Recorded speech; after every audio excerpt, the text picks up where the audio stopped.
Hey lovelies, it's Ebony and I'm back with another video for you guys. It's been a while since I shot a video in the standard YouTube format. I even turned around my whole lighting situation. If you guys have been long-time viewers of my videos, then you guys know what I'm talking about.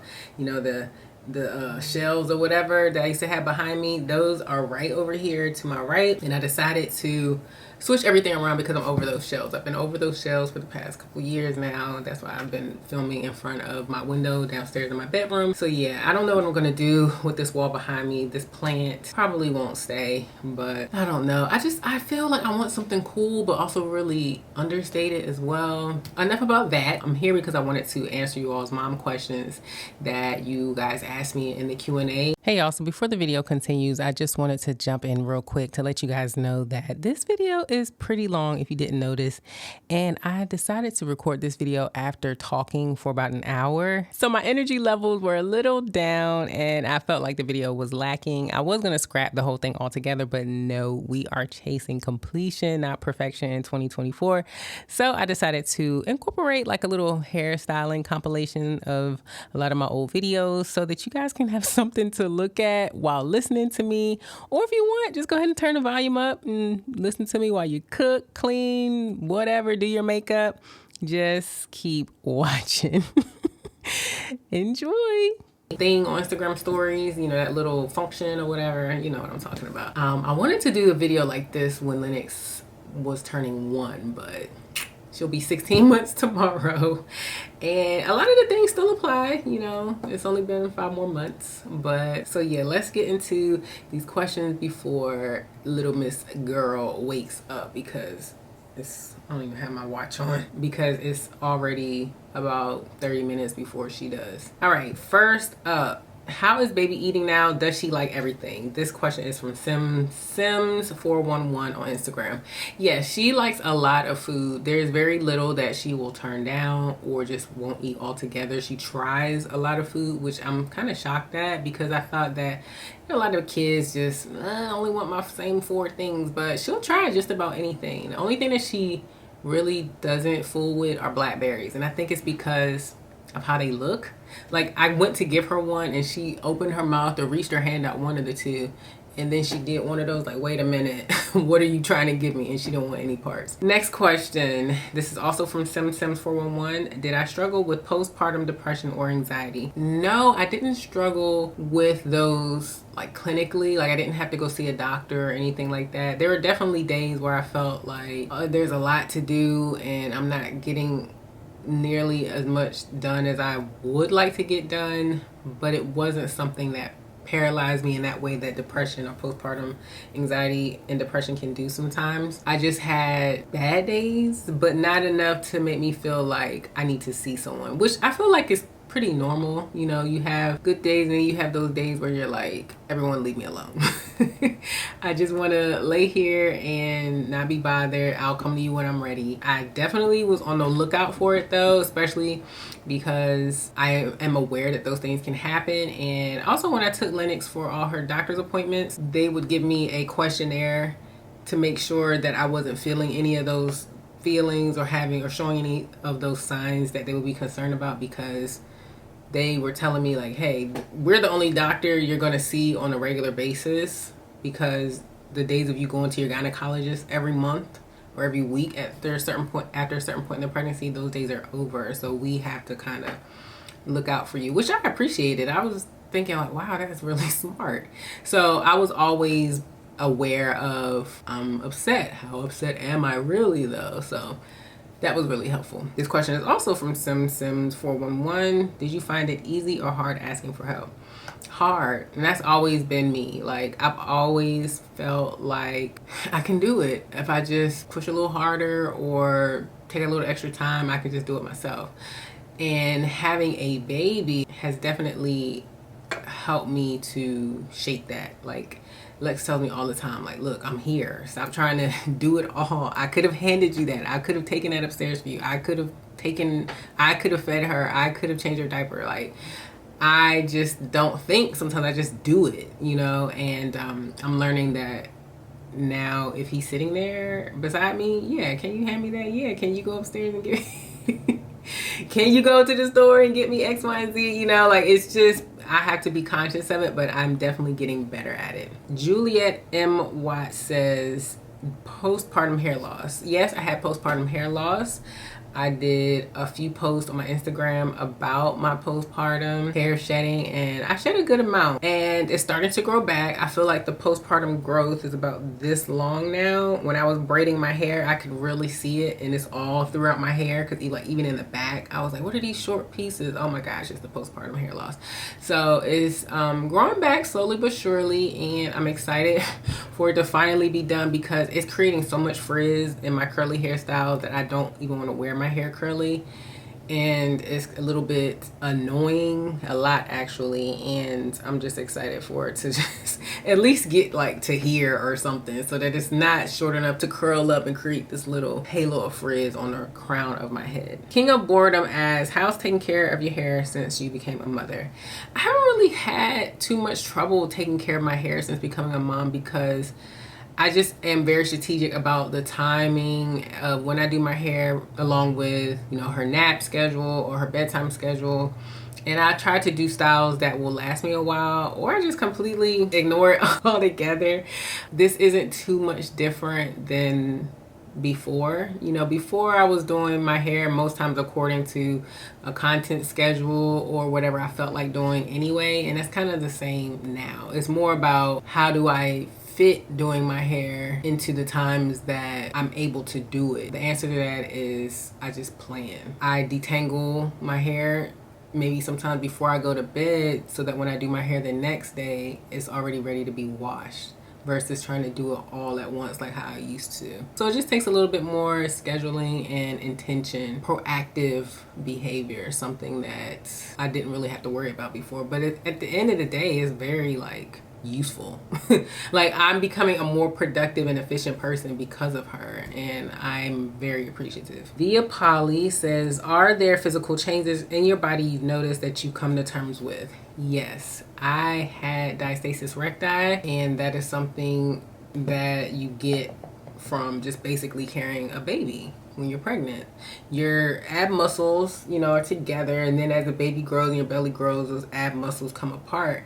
Now when you have the baby and everything kind of settles down, those ab muscles are supposed to come back together. I don't know if they fuse together or if they're just very, very close to where they feel or seem like they're fused. I don't really know anatomy of the body like that. And diastasis recti, the abs don't necessarily come back together, and sometimes those pelvic floor muscles that help support your abs, they go from sitting up high to kind of like tilting out, losing its integrity in a sense. So when your abs are no longer together the way they're supposed to, and that pelvic floor muscle is kind of chilling down here, you can be bloated all the time. You can look pregnant all the time. And I finally see, like, I mean, I understood previously like why you don't just ask people, are you pregnant? You look pregnant. I learned that this is probably one of those things that women deal with, which makes it very rude to just be like, are you pregnant, when she probably just has diastasis recti or pelvic floor muscle issues. Right now, I have on leggings, but right now, like, my stomach, this is the flattest it'll be on its own. This right here is giving 4 months, 3 months pregnant. And when I eat, especially if there are a lot of carbs involved, I look about 5-6 months pregnant, easy. So there are some things that you can do to get all this back in order. This is my abs closing. You can go to a physical therapist. I went to a physical therapist last year, and she taught me a lot of different breathing exercises that would help, and they did help. Like, I feel like it's gonna take a long time. But there has been improvement, and I just have to be patient. I know some people get surgery, and I can understand why people would do that, because this is just annoying, like, seriously. And I recently just had a physical with my primary care physician, and she actually told me that she had diastasis recti, and that, you know, it can be fixed. It just takes a long time. She said it could take years, because she was able to fix hers without any surgery. And she told me that wall Pilates is a really good thing to do in order to help resolve it. So I'm gonna try that, but I don't know. I mean, if I have another child, it might be fruitless, but at least my muscles will be much stronger, so maybe I will try it out. But yeah, let me know if you guys have any suggestions about what I should do, and what you've done. If you've had it before, did you just accept it? Because I'm at the point now where I might just have to accept. I don't know if I care that much. I care, but I don't. I don't know. I think I do. I don't know. I'm mixed feelings. If I knew that I was done having kids, like, completely, then I would probably be more inclined. But I say all that to say, make sure you are wearing your support. If you're pregnant, even if you are in your second trimester, early in your second trimester, get a belly band. Okay, that's what I should have done. I had no idea about a belly band and how useful it can be in this sort of situation. But yeah, get it and wear it, especially if you are on your feet most of the day. And yeah, just be intentional about helping those muscles stay together and stay tight and strong as best you can. Miss Baxter asks, how are you guys scheduling dates with each other? Because it's hard to find time these days. Yeah, you're absolutely right. It is very hard to find time, and me and Alex need to do better as far as doing dates and scheduling time one-on-one, because Lennox takes up so much of our time that when she's done for the night, like in bed or whatever, we just kind of like finally get a chance to do what we have been wanting to do individually, that we'll do that, or we just fall asleep, you know.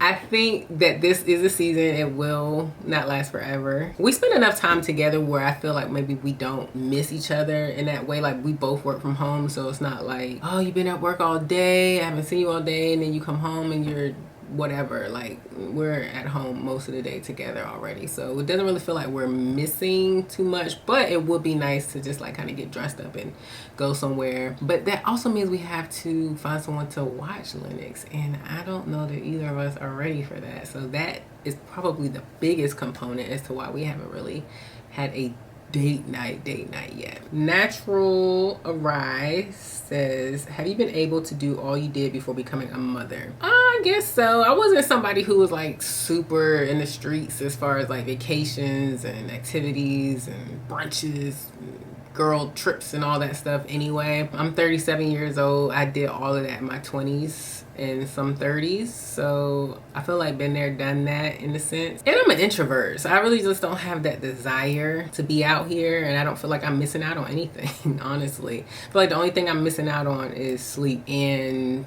the time to do what I want to do at home. For example, I've been wanting to get this filming situation up here together for a long time, but it takes planning and research because I want it to look a certain way. I want to try some things, and that takes a lot of time. Obviously, Lennox is our priority, so it's not a huge deal, but it is something that I want to do. And maybe if I wasn't a mom, I probably could have done sooner, but at the end of the day, I can get this done if I really just sat and did it and committed and stopped having analysis paralysis.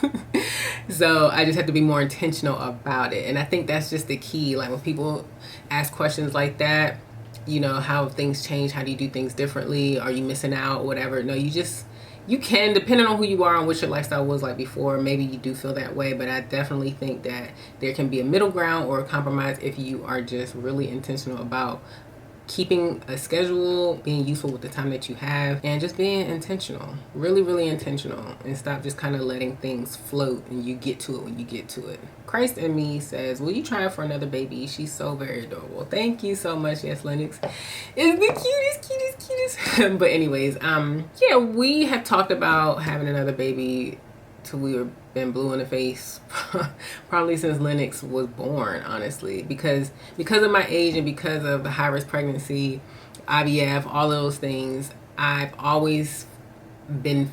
been feeling like a clock is ticking, like even faster than when it was before I even got pregnant the first time, because of my age and Lennox's age. And I just feel like I have to make a decision now. In a perfect world, I wouldn't have had to do IVF. I would have had my baby 3 years ago, and I would have naturally said yes, we are going to have another child.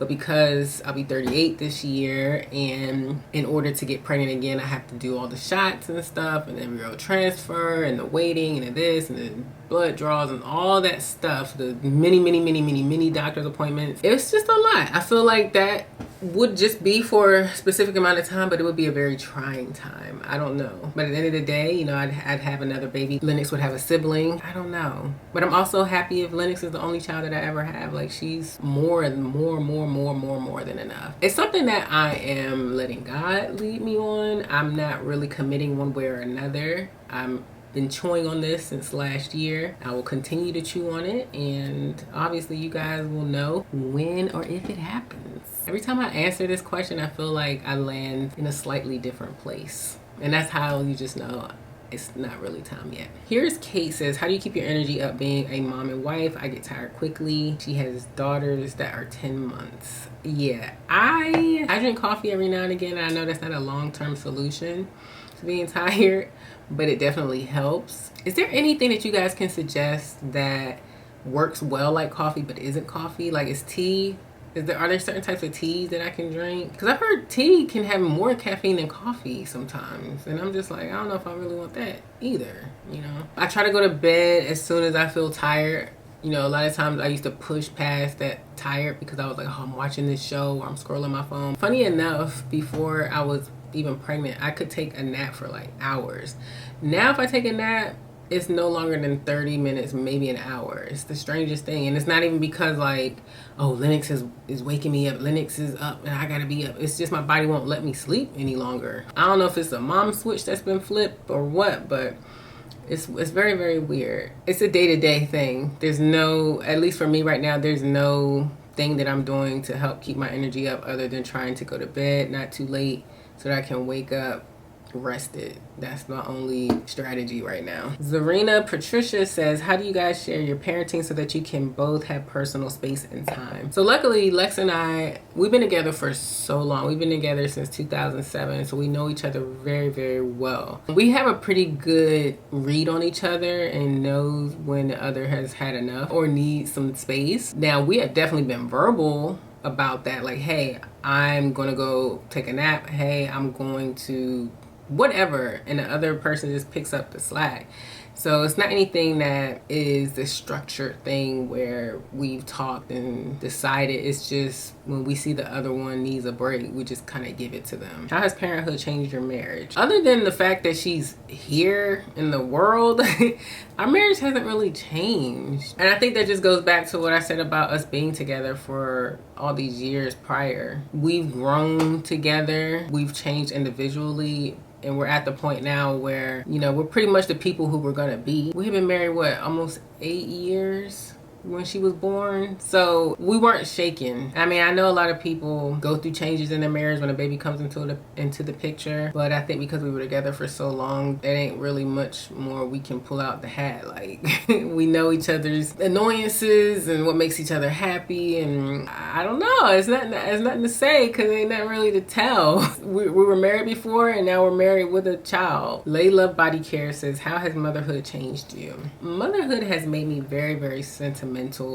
I cry at everything. And I know some of that can be hormones, but I could read something in the news and be like, oh my God, that's so sad. But now I think, oh my gosh, that's someone's child. It just pulls that much harder at my heartstrings. It's just on another level now. And I will say this, it's made me more patient. I am very rigid when it comes to a lot of things. I like things a certain way. I like predictability. And Lennox, while she is a pretty predictable child, she's still a toddler. There's only so much I can do to like calm her sometimes or satisfy whatever grievance she has in a moment. And a lot of times that ain't working. So I just kind of have to just let it be. Let her be, let it be, and she'll be fine. Versus me thinking she's crying, I need to console her, I need to soothe her so that she'll stop. Sometimes she don't stop, and I just have to be good with that because eventually she will. And she's giving me more structure. Like I said in the beginning of the video, she's helped me to be more intentional about my time. All of these are pluses in my book. 1GA Million says, do you ever get tired of looking after a baby 24/7?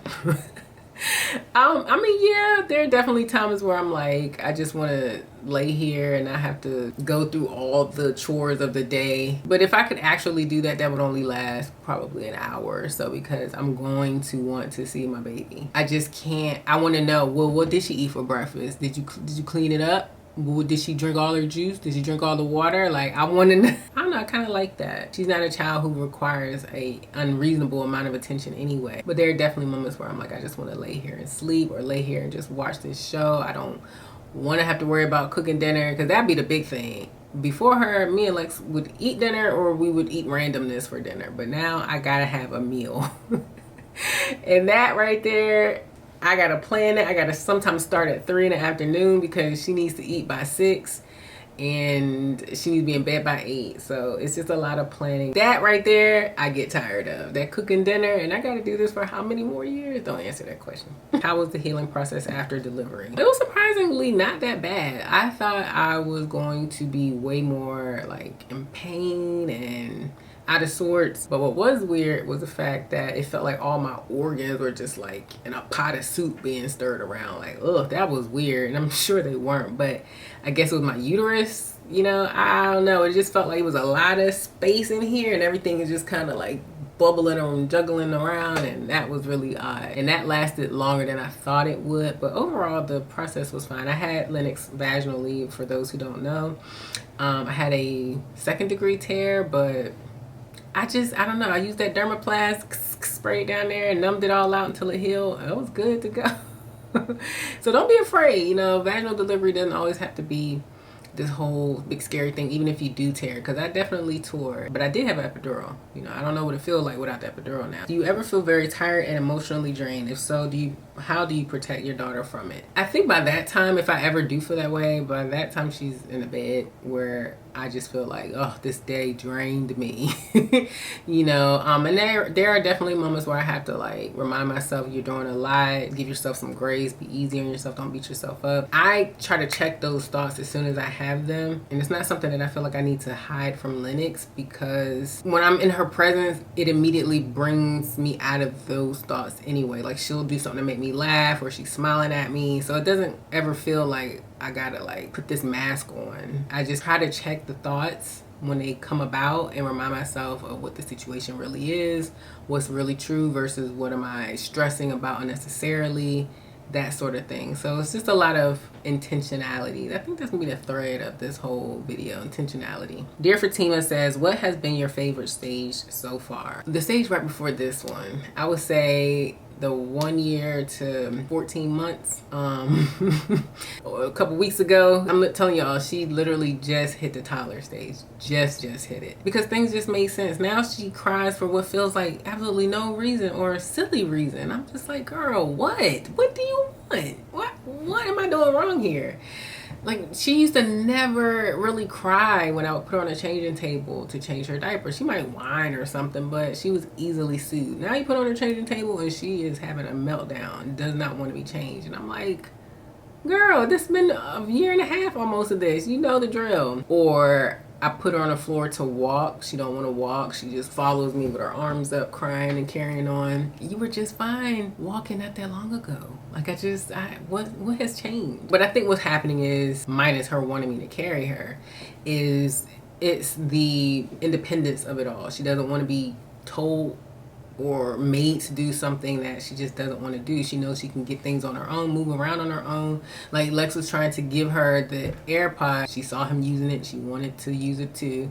So he was trying to put it in her ear for her, and she just started whining and walked off. And I'm like, you gotta let her do it. Give it to her so she can put it in her ear herself. And sure enough, he gave it to her, and she finagled that thing in her ear some way, and she was fine. So it's really just her trying to assert her independence in every single way possible, and we just have to be cognizant of that as much as we can be, because obviously she can't do everything on her own. Arrow Moment says, becoming a mother, how has that changed your perspective on life, and have you found renewed purpose? It's changed my perspective on life in a way that I feel like the only way it's changed my perspective on life is the fact that I'm very aware of time now. First she's 1 month and 2 months and 3 and so on and so forth, and now she's 16 months.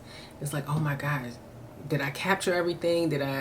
Have I been doing everything that I've been wanting to do with her or should be doing with her? Let me try and make sure I do this from now on. And I'm reminded that I'm not always going to be here. I just think about the future, and I think, oh my God, what if I'm not here for that? Or like, what if something happens to us? Like me and Lex, we had life insurance, but now we're getting more because we have a child now, and thinking about guardianship and all these things, and it just makes all that stuff more real. Not to get too morbid with you guys, but that's something that comes up in my mind when I think about my perception of life, and how, I want to be really present with her, because she's all these little things, like even all this toddler independence meltdowns and stuff. Like, there will be a time where I will probably wish I could go back to that, because she'll be 13 and don't want anything to do with me. Who knows?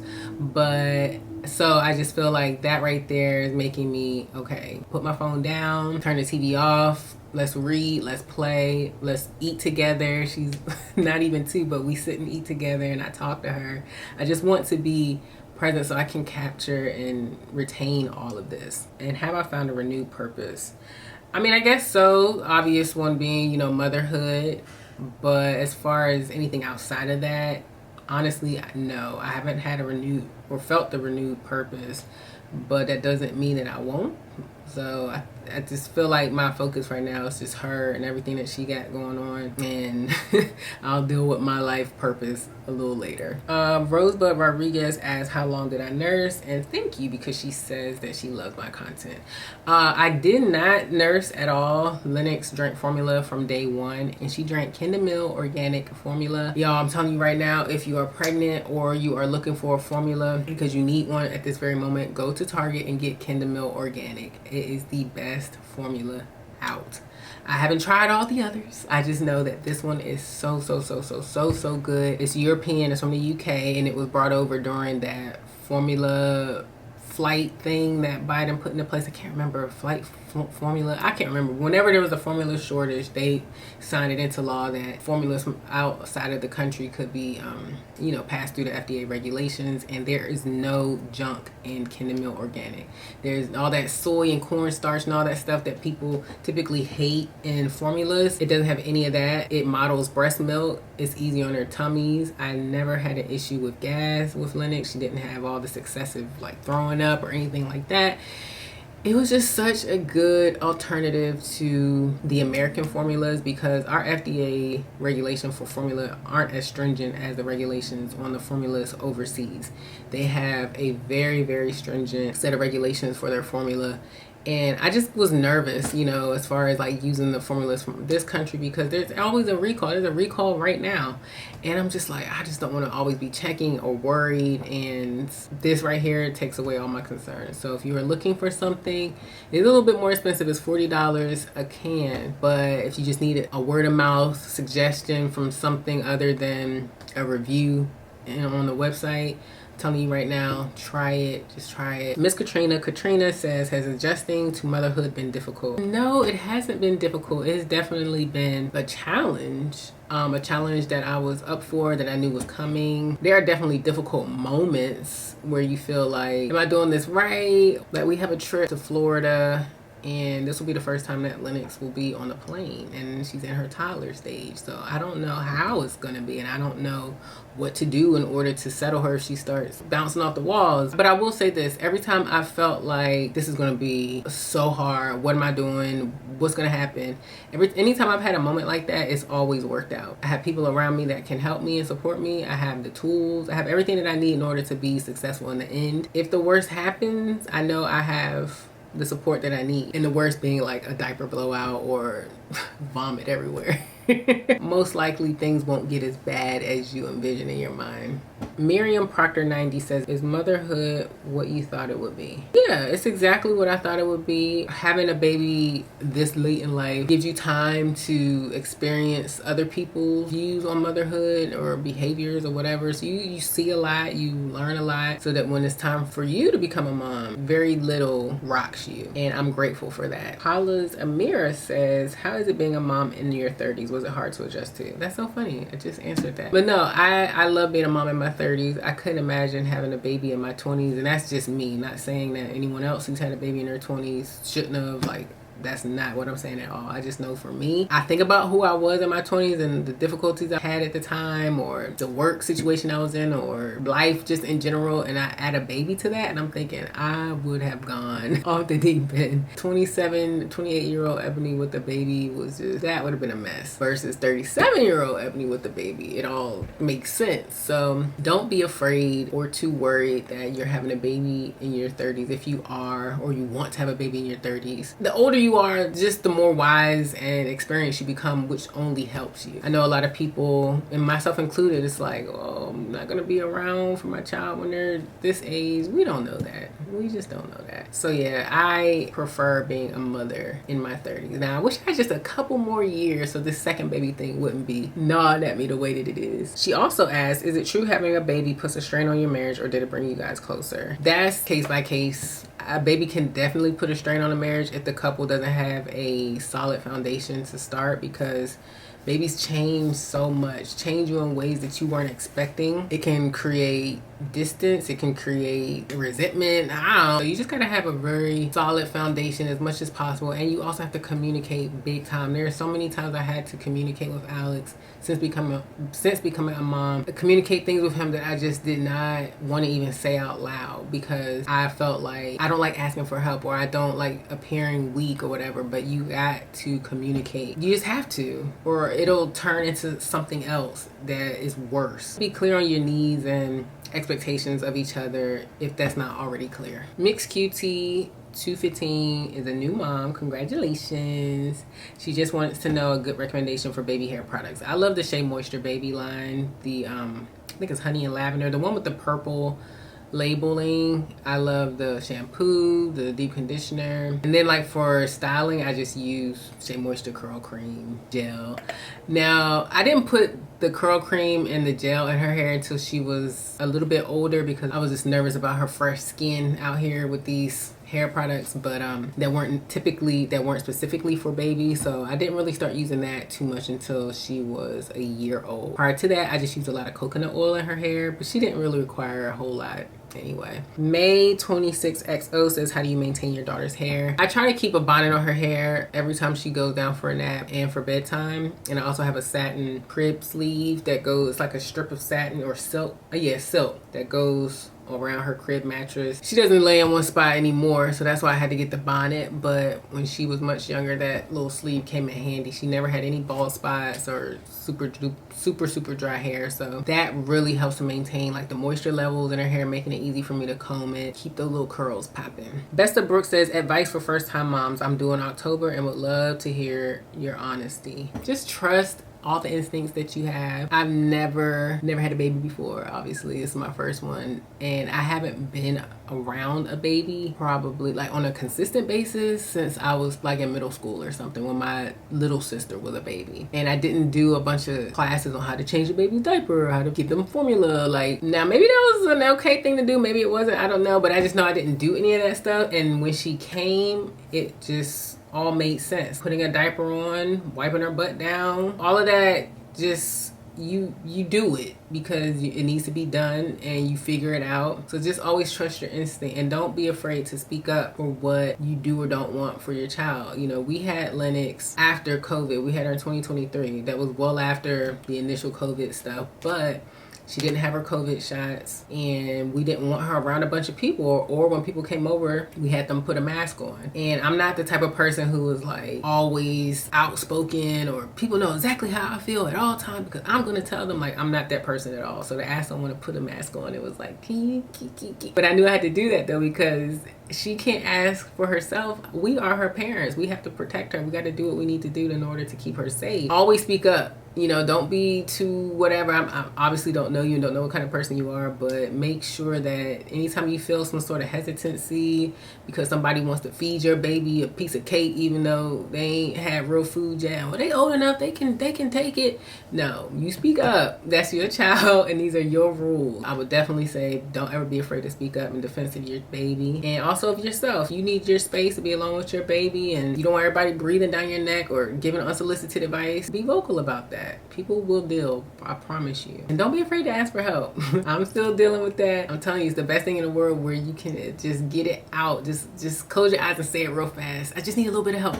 I know it's hard to do, but just get it out and you'll be so much happier for it. Just yesterday, I was talking to my mom on the phone. I was thinking to myself, I gotta make this fast because I gotta get back to Lennox. Well, Alex came in the room and just started, either took Lennox with him or sat and played with her to distract her, one or the other. And I just remember thinking, oh, this is so nice. I'm not gonna rush off the phone. I'm actually just gonna sit here in this bedroom without the sound of her carrying on in the background. Like, it was just really, really nice to have that moment. It just reminded me to just be vocal about needing that help in the space that you need. Don't feel like you gotta do everything. And I know we want to do everything, but don't feel like you have to if you have that support in the home with you. Tonia Dre.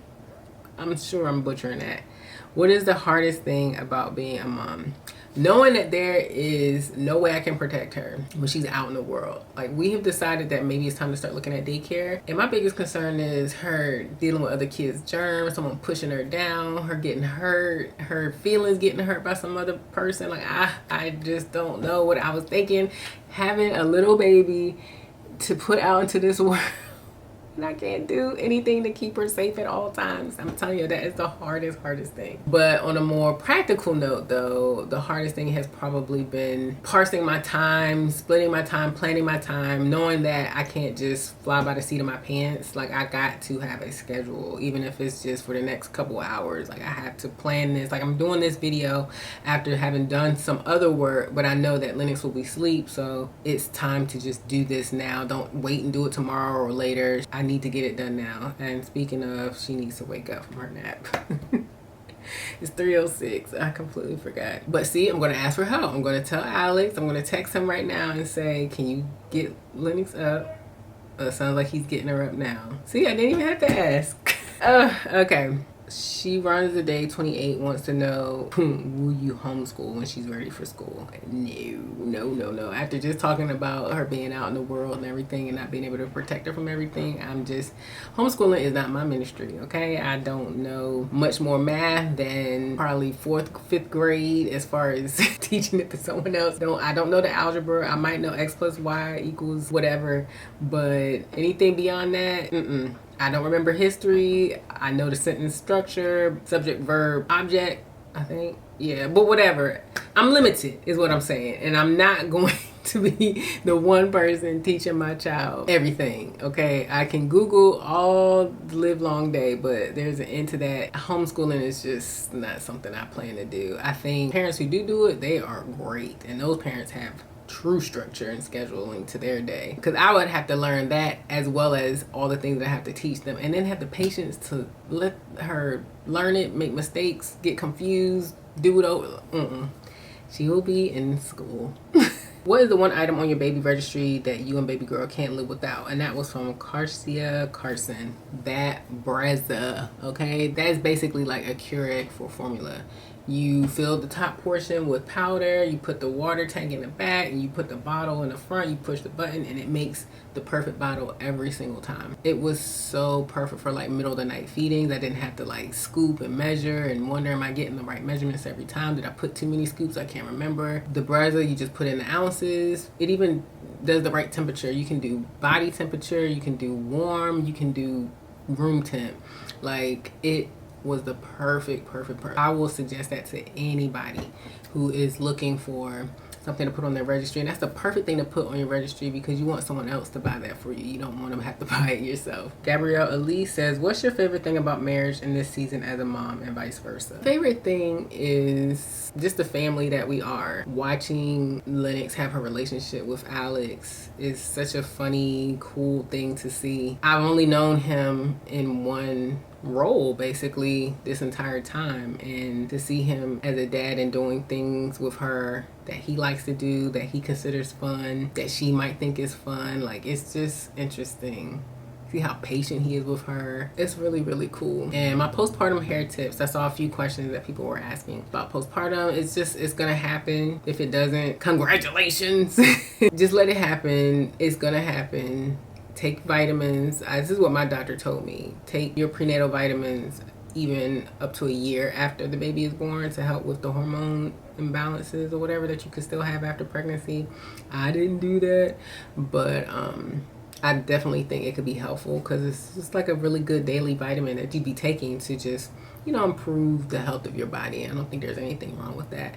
If you want though, you can get some Cerevital hair vitamins. That's what I took when I started to notice that my hair was like coming out in these huge pounds, what it felt like. And what it does is it slows the postpartum hair loss, I guess, while you're in that stage. I think it might help thicken what's there. I'm not exactly sure, but I'll definitely put something on the screen so you guys can see, and I'll also put a link in the description box. When I started taking this vitamin, I immediately noticed a difference. Like I would say within a week or so of less hair being shed out of my hair. It kind of just put it back to a normal state of like, okay, this is the shed hair I remember from days before I was pregnant, because your hair is gonna shed. Yeah, you guys, that's all the questions you asked me. This video is almost an hour long. Hopefully it'll be much shorter once I edit it down. If you have any more questions that I didn't answer, just go ahead and leave those in the description box. And also tell me what I should put back here. Like, should I put some pictures? I just don't want it to be too distracting from me. Like, I like that blurred background kind of look, you know, like that. But I also want something to look at. Or do y'all just like it plain like this? I don't know. Let me know. Anyways, if you enjoyed this video, go ahead and give it a big thumbs up. Share this video. Subscribe to my channel if you haven't already done so. And as always, thanks for watching.